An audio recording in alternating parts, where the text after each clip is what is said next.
食に慣れている瞬間嫌なんですよ。だから選挙は、変えるって主張する人よりも変えないという匂いを出すような人をつけておくということですね。よく言うスポーツは何と何で構成されているのかという感じで、それは癖づいているよ。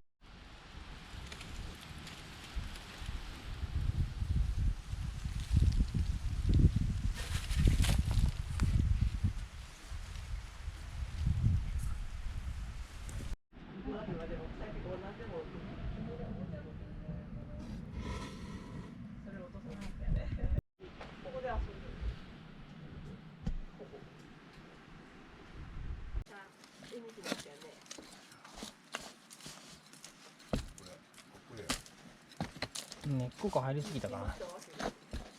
土かふかふかのとこから持ってきたいや、ふかふかなんだけど、結局根っこがいっぱい張り巡らされてるから、こんな感じなんだよね。